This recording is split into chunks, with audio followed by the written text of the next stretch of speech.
Well, thank you to USAID for the invitation to be part of the Driving Climate and Energy Transformation through Innovative Finance webinars.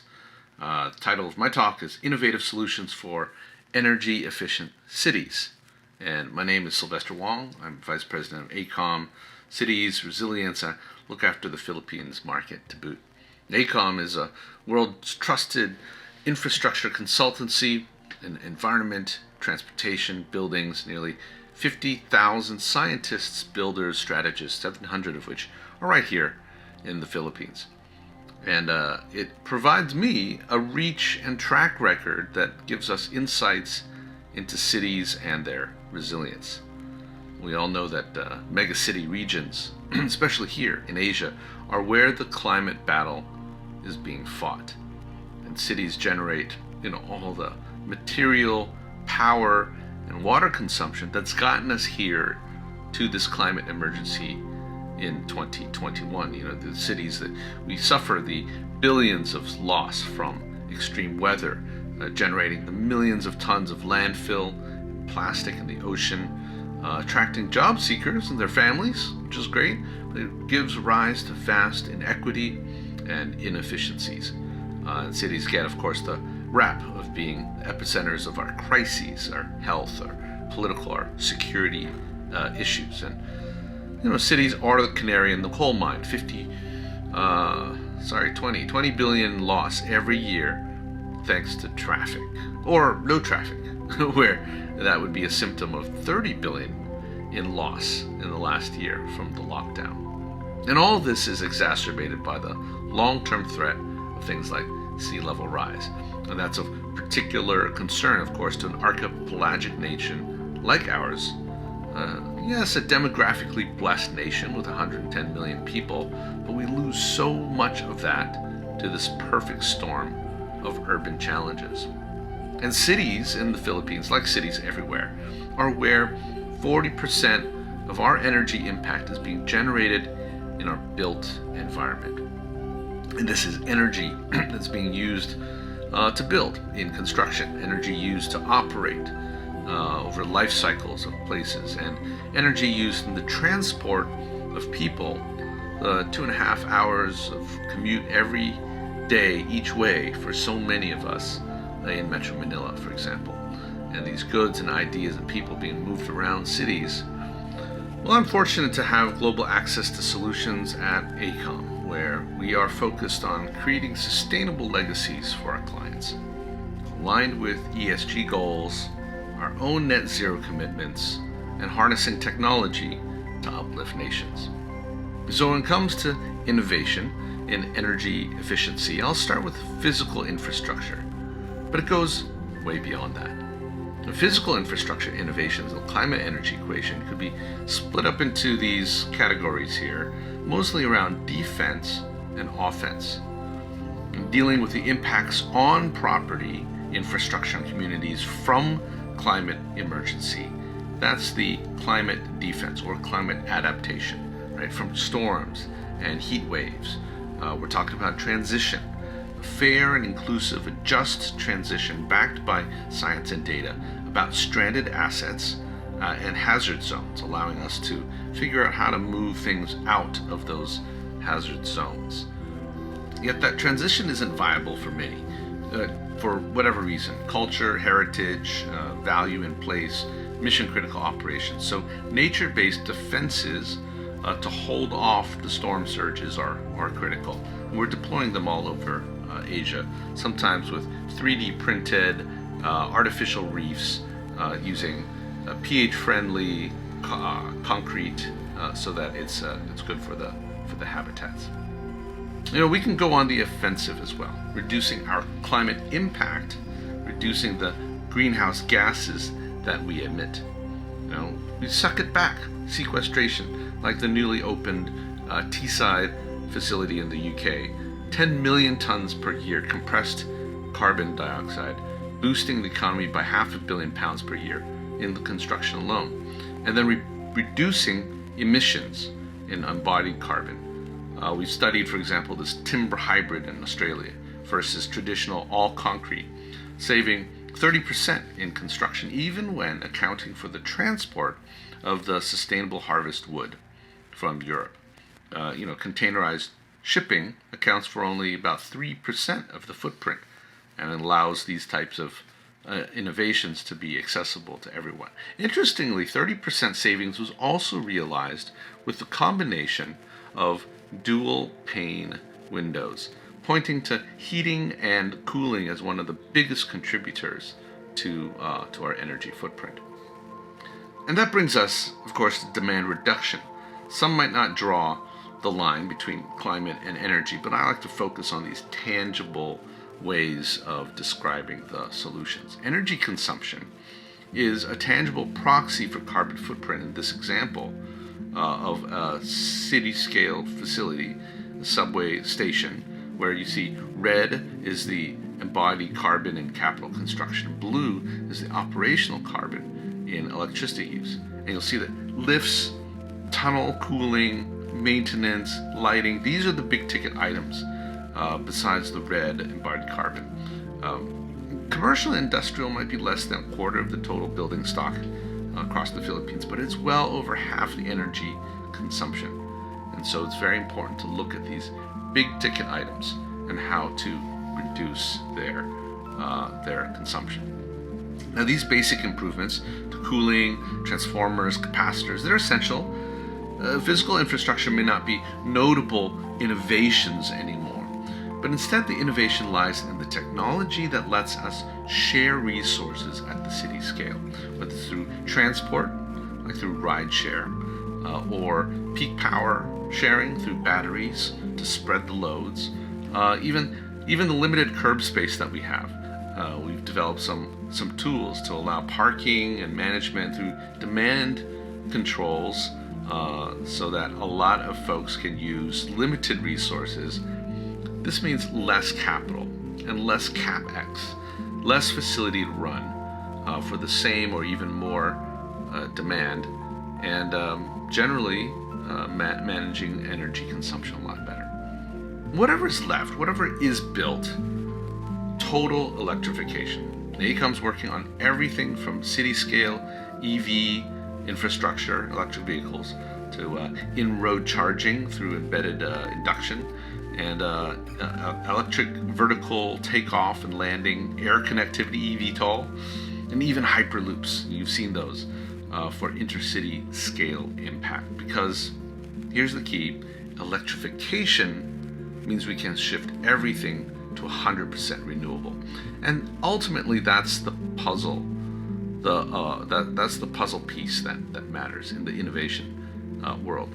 Going from the 20% share that we have in the Philippines today of renewables as a percentage of total power generation, all the way to Department of Energy's targets of 30%, 35% by 35, 50% by 2040. One day to Iceland's 100%. And then finally, off-site production. Look, supply diversification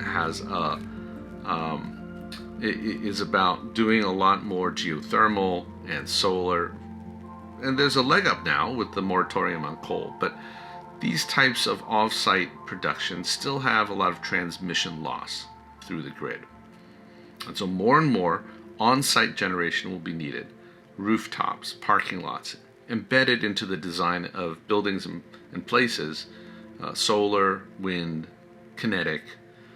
This example here, Golden One Arena in California, LEED Platinum, passive cooling, 30% power generated on-site, and 100% of its power is generated on-site on off-game days. Pretty incredible. Here's another example. At the heart of our master plan for Microsoft's Redmond campus is not an iconic look-at-me type of a building, but a geothermal heat exchange facility that hopes to save 50% of energy use. So the lessons for us are important, not only in the earth exchange of heat, but for us in the Philippines, potentially harnessing the ocean that surrounds our 7,000 islands. And then finally, clean energy supply diversification ultimately needs to be mobile. We're talking about fuel cells, green hydrogen, coming, while the tech is improving, right now it's only about 3-to-1 ratio, right? For every 3 watts of renewable energy used to create 1 watt of green hydrogen, it's already enough to begin powering our cities and transport networks. We're doing this in places like central Italy. We're changing up the train network there to provide a more cost-effective way for renewable energy than rewiring tunnels and passes with a whole bunch of catenary wires. Ladies and gentlemen, with all of these physical infrastructure innovations, the great challenge and the opportunity still lies in the 4 trillion peso question: how to pay for it all. And that's where innovations in finance for energy efficiency in cities is just as important. We've heard that these past 2 days about all the different kinds of tools, debt instruments, etc., diversification, blended capital, hybrid financing, PPPs, more necessary than ever with government funding spread so thinly across competing demands like healthcare. Very important, but 73 gigawatts of renewable production gap under the DOE's clean energy scenario means that we're going to need all the help we can get. And private capital is going to be super important to that. We've got things like insurance wrappers, yes, institutional capital that's happy with stable, modest returns, almost fixed income, and insurance companies got these large checks to underwrite multiple banks at the front line for big projects. They can price in patronage and resilience and even political risk using data and diversification to reduce those risk premiums. Sure, and then we can further reduce those premiums with green performance metrics. Right? The whole world of bonds is tied to green KPIs, and that's great, that's strong, but rates are so competitive right now. Private capital especially, has so much more to choose from, huge yields. So we have to start looking at alternative revenues. Innovations in energy efficiency comes through innovations in finance that look beyond traditional ways of creating sustainable returns. And that means, just like up at New Clark City, right? The form of value capture. This is bundling land development and letting infrastructure developers gain from property plays, or commercial income from retail operations, as in a REIT. And it's all topped off by the additionality that carbon offsets can bring, especially here in the global south. In this next decade, as the world struggles to make good on their net zero promises, $20 a ton of carbon per year can go a long way to going from, say, an 8% IRR to a 10 or 12% IRR. Those small additionalities will be very important in the carbon game. And then especially when the projects and solutions are not just about one mega project, but instead there's so many innovations that are spread across existing and small and medium businesses. It's the already built stock across of our cities that are not very energy efficient, which are the ones that can gain the most by improvements, right? So innovation can also lie in securitization of many small projects into bundles of similar efficiency projects, right? Together, reducing carbon by 1 to 3 million tons as a bundle per year across a whole city. And we're harnessing AI and machine learning to help collect those projects and turn them into securitized bundles. This whole world of decentralization unlocks a universe of financing tools, including things like infrastructure as a service, where providers of energy transition projects shoulder those upfront capital and pull in revenue through gain share, through sharing some of those streams with cities or with multiple partners. And so with cities now starting to think less like traditional government tax and spend entities, and a little bit more like, say, venture capital, injecting access, land, permitting, risk protection, other things of value that a city can bring to enable collaborators and encourage innovation at the edges, where entrepreneurs and hungry startups just as motivated to solve our energy issues. Technology has enabled us to set these measurable outcomes and handle as many, many more smaller projects, automating the energy management, automating revenue collection of all of the gains. This is the decentralization that can start enabling so much. And of course, we can then finally harness retail investors through crowdfunding, even exchange traded, even all sorts of tokenization opportunities as we speak. But I'll get to that in a minute. Well, financial innovations are critical to energy efficiency at the city scale because they help spread risk and therefore attract private capital. And with more capital, and not just private capital, but more public capital from things like the Mundaness ruling, the key will be to leverage all of that capital and not spend it, leverage like here, footholds, so that you're not spending one-to-one on small goal projects that are just limited by the boundaries of an LGU, but they reach across regional watershed scale opportunities with efficiencies. That's where winners will emerge when you work as a team.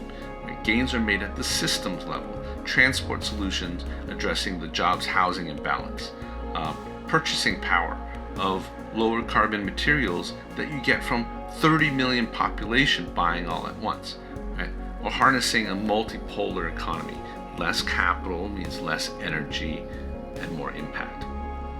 Now, a multipolar city, as we've discovered in the last 20 months of being locked down, is enabled by digital infrastructure. And digital innovations are the third pillar of these energy efficiencies at the city scale, after physical solutions and financial creativity. And it's about harnessing data, making it easier to measure and even anticipate real-time demand and supply, and just easier to achieve performance. It's about harnessing digital twins for coordination of complex projects and systems and investors and stakeholders. Not only making projects more accountable with less friction and clashes, but also allowing efficiency through agility to respond to the unpredictable. And then finally, it's harnessing smart contracts, digitally encoded agreements that calculate and execute these complex multi-stakeholder revenue allocations. This is what can really level up our ability for securitization and crowdfunding, because we're not just about managing one single mega project, but thousands of micro projects all coming together transparently, automatically, using blockchain for immutable ledgers, and therefore reducing risk. And when you reduce risk like that, you're harnessing private capital, you're harnessing tech ecosystems, and collaborating with these startups at the city scale.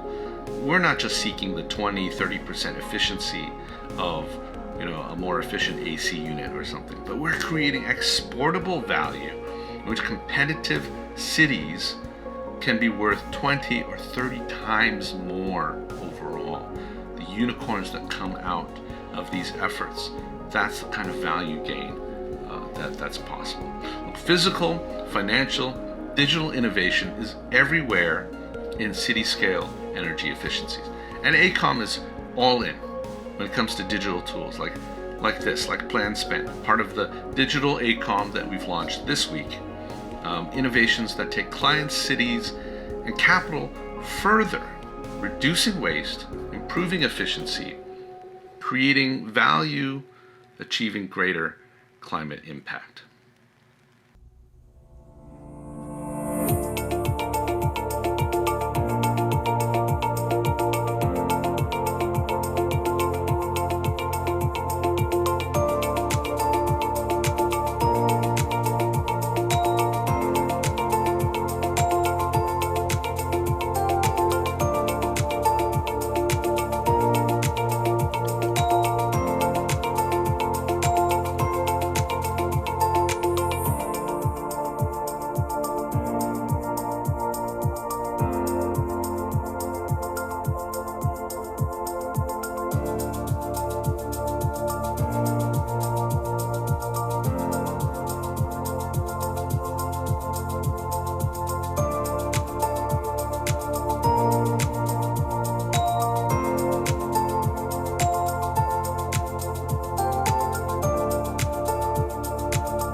So thanks again to USAID for giving me this opportunity to help redefine innovation toward resilience.